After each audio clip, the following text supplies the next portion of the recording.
अभी आप सुन रहे हैं पंजाबी का लोर का पाश, जिसे लिखा है हिंदी के बड़े आलोचक नामवर सिंह ने।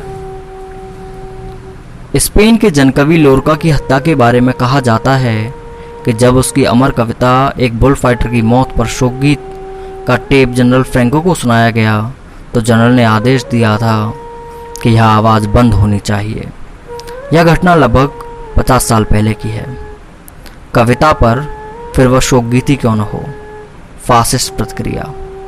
पाश के रूप में पंजाब को भी एक लोरका मिला था जिसकी आवाज़ खालिस्तानी जुनून के बंद कर दी गई। यह भी संयोग से उस समय 37 साल का ही जवान था, लोरका की तरह। क्या पाश के हत्यारों ने भी लोरका की कोई कविता पढ़ी थी?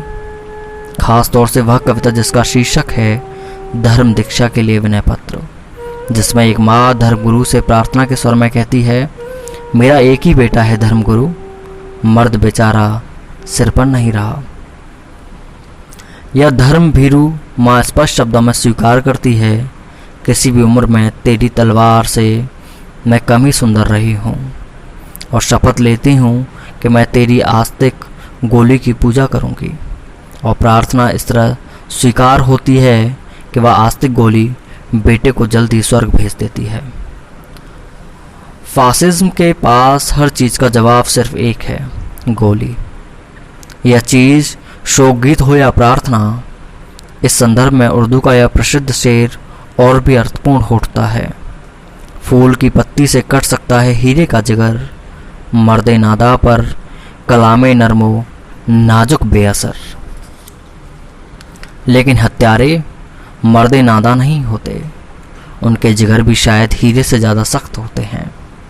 इन हत्यारों से कम सख्त तो पुलिस के वे सिपाही थे जिनको संबोधित करते हुए पास ने किसी समय एक लंबी कविता लिखी थी, जिसमें वह कहता है कि हम अब खतरा हैं सिर्फ उनके लिए जिन्हें दुनिया में बस खतरा ही खतरा है। और गीतों जैसे जीवन का बेताब आशिक अंत में पूछता है, अरे पुलिसिए बता, मैं तुझे भी इतना खतरनाक दिखता हूँ। पाश खतरनाक कवि तो था, बार बार जेल और पुलिस की यातनाएं प्रमाण हैं, लेकिन इतना खतरनाक नहीं कि इसकी आवाज़ हमेशा के लिए बंद कर दी जाए।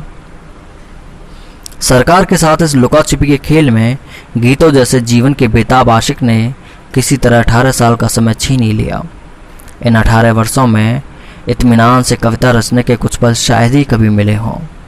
फिर भी पाश ने लगभग 125 कविताएं लगभग 100 से ऊपर लिखीं, जिनमें ऐसी कविताएं काफ़ी हैं जो पंजाबी तो क्या समूची भारतीय कविता के इतिहास में निर्विवाद रूप से सुनहरे पन्नों में दर्ज रहेंगी। इस खतरनाक समझे जाने वाले कवि को अपनी नियति का पूरा पूरा एहसास था, तभी तो कलाम मिर्जा शीर्षक कविता में उसने पहले ही यह लिख रखा था, और सुना है मेरा कत्ल भी इतिहास के आने वाले पन्ने पर अंकित है। उसे यह भी पता था कि अपने तो सिर्फ गीत हैं, समय अपना नहीं है।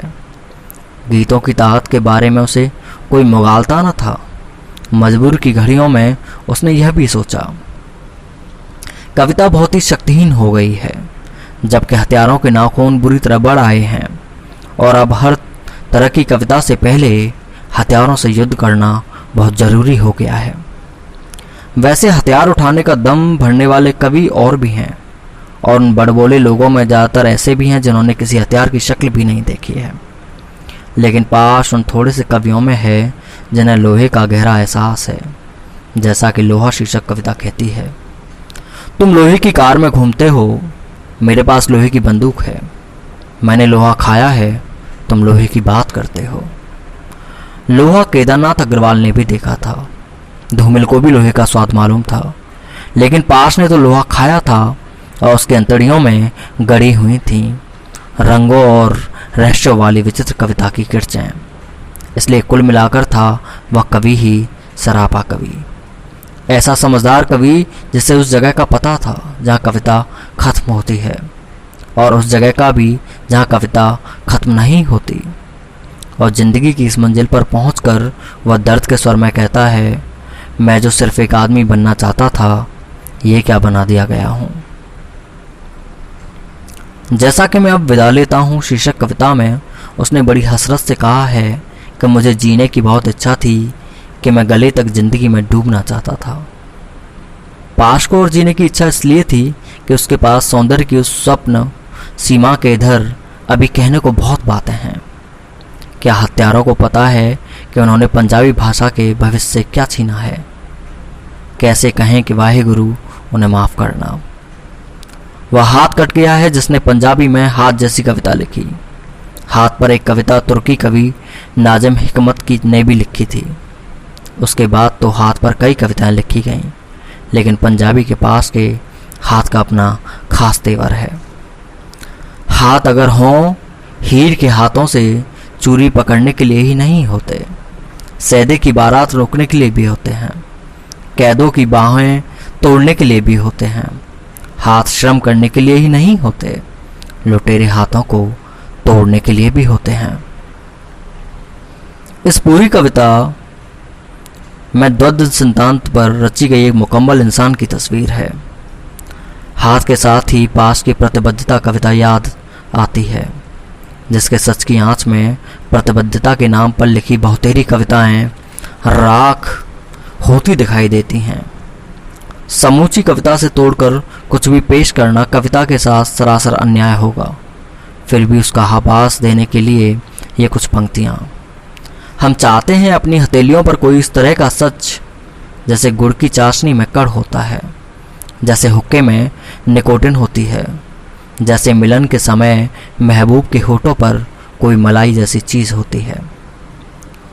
गुड़ की चाशनी, हुक्के की निकोटिन और महबूब के होठों की मलाई, ये सब उस सच के ही अलग अलग रूप हैं जिन्हें कविता के आलोचक बेमेल बिंबों की अंतर योजना कहना चाहेंगे।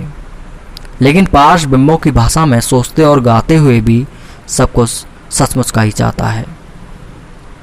हम झूठ मूठ का कुछ भी नहीं चाहते, और हम सब कुछ सचमुच का देखना चाहते हैं, जिंदगी, समाजवाद या कुछ और। सचमुच की यह चाह पास की सोच में इस तरह रची बसी है कि उसकी कविता खेतों, खलियानों और खुरलियों की जीती जागती ठोस भाषा में अनायास ही बोलती बतियाती है, जैसे हुस्न कोई मक्की की नमक छिड़की रोटी जैसी लज्जत है, सपने बूढ़े बैल के उचड़े हुए कंधों जैसे। कविता की यह वह दुनिया है जिसमें गंड में जमते हुए गुड़ की महक है, चांद की चांदनी में महकती सुहागी हुई बहत्तर धरती है, तीतर पंखी बदलती है, बाल्टी में धोए हुए दूध पर गाती हुई झाग है, और इसी तरह के और भी बिंब हैं जिनका प्रदर्शन करके आज बहुत से कवि अपने आप को खेतों का पूत कहते हैं। कहने की आवश्यकता नहीं कि पास ऐसा सपूत न था।